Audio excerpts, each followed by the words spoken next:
ನೋಡಿರ್ಬೋದು ತಾವೆಲ್ಲ. ಒಂದು ಬಡ ಕುಟುಂಬದ ತಂದೆ ತಾಯಿಗಳು ಮಗಳಿಗೆ ಶಾಲೆಯನ್ನು ಕಲಿಸಿ ನರ್ಸಿಂಗ್ ಓದಿಸಿದ್ರು. ನರ್ಸಿಂಗ್ ಅನ್ನ ಓದಿಸಿ ಮುಗಿದ ಮೇಲೆ ಬಹಳ ಚಲೋ ಮಾರ್ಕ್ಸ್ ಅನ್ನು ತಗೊಂಡು ಗೌರ್ಮೆಂಟ್ ನೌಕರಿ ಆಗ್ಬೇಕಾಗಿತ್ತು. ಫಾರಂ ತುಂಬಿದ್ರು.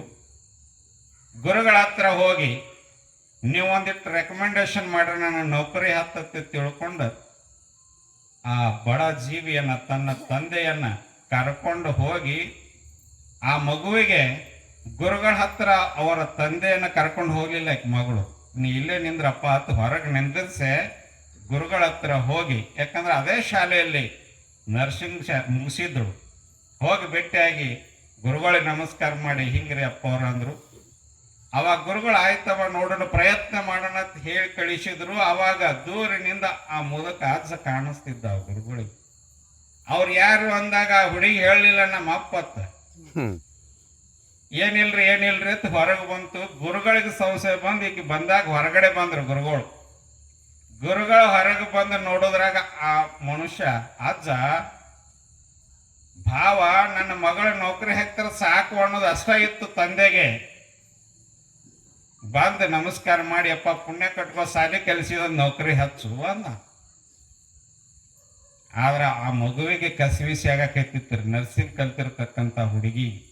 ಯಾಕಂದ್ರೆ ಇವ ನಮ್ಮ ಅಪ್ಪ ಅಂತ ಹೇಳ್ಕೊಳ್ಳುವಂತ ಮನಸ್ಥಿತಿ ಒಳಗಿರ್ಲಿಲ್ಲ. ಮುಗ್ಧ ತಂದೆ ತಾಯಿಗಳು ಮಕ್ಕಳಿಗೆ ಶೈಕ್ಷಣಿಕವಾಗಿ ಶಿಕ್ಷಣವನ್ನ ಕೊಡಿಸೋದಟ್ಟ ಅಲ್ಲ, ಆ ಮಕ್ಕಳು ಇವ್ರು ನಮ್ಮ ತಂದೆ ತಾಯಿಗಳು ನಮಗಾಗಿ ಏನನ್ನ ಸವಿಸ್ಯಾರ, ಆಯುಸ್ಸನ್ನ ಸವಿಸಿ ಶಿಕ್ಷಣವನ್ನ ಕೊಟ್ಟು ನನ್ನ ತಂದೆ ತಾಯಿ ನನಗೆ ಅದನ್ನ ಎಲ್ಲವನ್ನ ತ್ಯಾಗ ಮಾಡಿ ಶಿಕ್ಷಣ ಕೊಡಿಸಿರ್ಲಿಲ್ಲ ಅಂದ್ರ ಇವತ್ತು ಆ ಮಗು ನೌಕರಿಗೆ ಬರ್ತಿತ್ತೇನ್ರಿ? ಬರ್ತಿರ್ಲಿಲ್ಲ. ಆದರೂ ತಂದೆ ತಾಯಿ ಇವ ನಮ್ಮ ತಂದೆ ಅನ್ನುವಂಥದ್ದು ಹೇಳ್ಕೊಂಡ್ರೆ ಮುಜುಗರ ಆಗ್ತದ ಅನ್ನುವಂಥ ಮನಸ್ಥಿತಿಗೆ ಬಂದಾಗ ಇಂಥವರಿಂದ ಸಮಾಜ ಹೇಗೆ ದೊಡ್ಡದಾಗ್ತದ? ಇಂಥವರಿಂದ ಸಮಾಜ ಉತ್ತಮ ಸಮಾಜ ಆಗಂಗಿಲ್ಲ. ಉತ್ತಮ ನಾಗರಿಕರಾಗಬೇಕಾಗಿತ್ತು ಅಂದ್ರ ಮಹಾತ್ಮರ ಸನ್ನಿಧಾನದೊಳಗೂ ಬರಬೇಕು. ಜೊತೆಗೆ ತಂದೆ ತಾಯಿಗಳಾದವರು ಮನೆಯೊಳಗ ಬರೇ ಶಿಕ್ಷಣಕ್ಕೆ ಅಷ್ಟ ಒತ್ತು ಕೊಡ್ಲಾರ್ದ ನನ್ನ ಮಗು ಏನ್ ಮಾಡಕತ್ತದ, ಯಾರ್ಯಾರ ದೊಡ್ಡವರು ಬಂದಾಗ ನಮಸ್ಕಾರ ಮಾಡೋದನ್ನ ಕಲಿಸ್ಬೇಕು, ಗುರುಗಳು ಬಂದಾಗ ನಮಸ್ಕಾರ ಮಾಡೋದನ್ನ ಕಲಿಸ್ಬೇಕು. ಆ ವಿನಯ ಭಾವ ಬರ್ಲಿಕ್ಕೆ ಪ್ರಾರಂಭ ಆಯ್ತು ಅಂದ್ರ ಅದು ಎಷ್ಟು ಎತ್ತರ ಮಟ್ಟಕ್ಕೂ ಹೋದ್ರ ಚಿಂತೆ ಇಲ್ಲ, ಅವನಲ್ಲಿ ವಿನಯ ಅನ್ನೋದು ಬಂದಿರ್ತದ. ಅಂತಹ ವಿನಯವಂತ ಯುವಕರಿಂದ ಉತ್ತಮ ಸಮಾಜ ನಿರ್ಮಾಣ ಆಗ್ತದೆ. ಇರ್ಲಿಲ್ಲ ಅಂದ್ರೆ ಉತ್ತಮ ಸಮಾಜ ನಿರ್ಮಾಣ ಆಗಂಗಿಲ್ಲ. ಉತ್ತಮ ಸಮಾಜ ಬೇಕಾಗ್ಯದ ನಮಗ. ಸಮಾಜದಲ್ಲಿ ಸಾಕಷ್ಟು ಇದ್ದಾರೆ, ಆದ್ರೆ ಇವತ್ತೆಲ್ಲರೂ ಕೂಡ ತಮ್ಮ ಸ್ವಾರ್ಥಕ್ಕಾಗಿ ಎಲ್ಲರನ್ನ ಬಳಕೆ ಮಾಡ್ಕೊಳ್ತಾರೆ. ತಮ್ಮ ಎಲ್ಲ ಕೆಲಸ ಮುಗಿದ ಕೂಡಲೇ ಉಂಡು ಬಿಸಾಕಿದ ಮೇಲೆ ಆ ವ್ಯಕ್ತಿಗಳು, ಯಾಕಂದ್ರೆ ಇಲ್ಲಿ ಬರೇ ನಾವು ತಂದೆ ತಾಯಿಗಳೆಲ್ಲ ಇನ್ನು ಉಳಿದ ಮೇಲೆ ಮೂರನೇದವರು 5 ವರ್ಷಕ್ಕೊಮ್ಮೆ ಬರೋರು ನಮ್ಮ ಮಕ್ಕಳನ್ನ ಹಾಳು ಮಾಡಕತ್ಯಾರ. ನಾಳೆ ಮತ್ತಿನ್ನು 2028ಕ್ಕೆ ಬರ್ತೀರಿ. ಬಂದಾಗ ನಾವು ಆಯ್ಕೆ ಮಾಡಿ ಕಳಿಸ್ತೇವಲ್ಲ, ಅವರ ಹಿಂದೆ ನಮ್ಮ ಮಕ್ಕಳು ಬೀಳ್ತಾವ. ಅಂಥವ್ರ ಹಿಂದೆ ನಾವು ದೂರ ಸರಿಸ್ಬೇಕು. ಅಂದಾಗ ಮಾತ್ರ ಉತ್ತಮ ಸಮಾಜ ಆಗ್ತದೆ, ಯುವಕರು ಉತ್ತಮರಾಗ್ಲಿಕ್ಕೆ ಸಾಧ್ಯ ಅದ. ಅವಾಗ ಏನ್ ಮಾಡ್ತೇವೆ, ನಮ್ಮ ಮಕ್ಕಳು ಅವನ ಹಿಂದೆ ಹೋದ್ರು, ಇವನ್ ಹಿಂದೆ ಹೋದ್ರು, ಜೈಕಾರ ಹಾಕಿದ್ರು.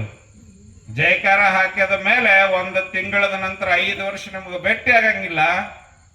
ಆ ಮಗು 1 ತಿಂಗಳು 2 ತಿಂಗಳದಾಗ ಏನ್ ಆಗ್ಬೇಕು ಎಲ್ಲವೂ ಮಾಡಿಬಿಟ್ಟಿರ್ತಾರೆ. ಯಾಕಂದ್ರ ಮನುಷ್ಯನನ್ನ ಅಧೋಗತಿಗೆ ಹೋಗ್ಲಿಕ್ಕೆ ಇವರು ಒಬ್ಬರು ಕಾರಣರೇ. ರಾಜಕೀಯ ವ್ಯಕ್ತಿಗಳನ್ನವರು ನಮ್ಮ ಮಕ್ಕಳನ್ನ ಬಲಿಪಶು ಕೊಡ್ತಾರೆ. ಆ ಒಮ್ಮೆ ಬಲಿಪಶು ಆದ್ರೆ ಈ ಸತ್ಸಂಗಗಳು ಏನ್ ಗುರುಗಳು ಮಾಡಕತ್ತಾರಿಲ್ಲೇ, ಈ ಸತ್ಸಂಗಗಳು 5 ವರ್ಷಗಳು ಮಾಡಿದ್ದನ್ನ 1 ತಿಂಗಳದಾಗ ಸಾಬಣ ಹಚ್ಚಿ ತೊಳೆದು ಹೋಗ್ತಾರ್ರಿ ಅವರು. ಅದು ನಮಗೆ ಬಹಳ ಲಕ್ಷ್ಯ ಇರಬೇಕು. ಈಗ ಯಾಕಂದ್ರೆ ಈ ಪ್ರತಿ ತಿಂಗಳ ಗುರುಗಳ ಸತ್ಸಂಗ ಮಾಡಿ ತಮ್ಮೆಲ್ಲರನ್ನ ಇಲ್ಲಿ ಕರೆಸಿ ಜ್ಞಾನದ ಸುದೆಯನ್ನ ಹರಿಸಿ ಪ್ರಸಾದವನ್ನ ಕೊಟ್ಟು ಉತ್ತಮ ಸಮಾಜ, ಉತ್ತಮ ನಾಗರಿಕರಾಗರಿ ಜ್ಞಾನವನ್ನ ಬೋಧಿಸಿ ಹಲವಾರು ಮಹಾತ್ಮರನ್ನ ಕರೆಸಿ ಸತ್ಸಂಗಗಳನ್ನ ಮಾಡಿರ್ತೇವಲ್ಲ, ನಾವು ಮಾಡಿರ್ತಕ್ಕಂಥ ಪ್ರಯತ್ನಗಳನ್ನ 5 ವರ್ಷ ಆದ ತಕ್ಷಣ ಅವರು ಸ್ವಚ್ಛ ತೊಳೆದು ಬಿಡ್ತಾರೆ.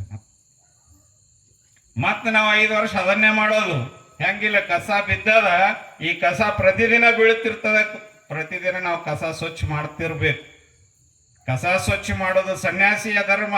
ಸಮಾಜದಲ್ಲಿ ಅಸ್ವಸ್ಥತೆ ಇದ್ದು ದುಶ್ಚಟಕ್ಕೆ ಭಾಗಿಗಳಾಗಿರ್ತಕ್ಕಂಥ ವ್ಯಕ್ತಿಗಳನ್ನ ಸಜ್ಜನರೆಡೆಗೆ, ಮಹಾತ್ಮರೆಡೆಗೆ ಅನುಭವದ ವಿಚಾರಗಳನ್ನ ಹೇಳಿಸ್ಲಿಕ್ಕಾಗಿ ನಮ್ಮ ಕರ್ತವ್ಯ ಏನು? ಕಸ ಗೂಡಿಸೋದು. ಹೇಳಿದ್ರು ಓಲೆ ಮಠದ ಶ್ರೀಗಳು, ಊರೂರಿಗೆ, ಹಳ್ಳಿ ಹಳ್ಳಿಗೆ ಪಾದಯಾತ್ರೆಯನ್ನ ಮಾಡಿ ನಿಮ್ಮ ದುಶ್ಚಟಗಳನ್ನು ನಮ್ಮ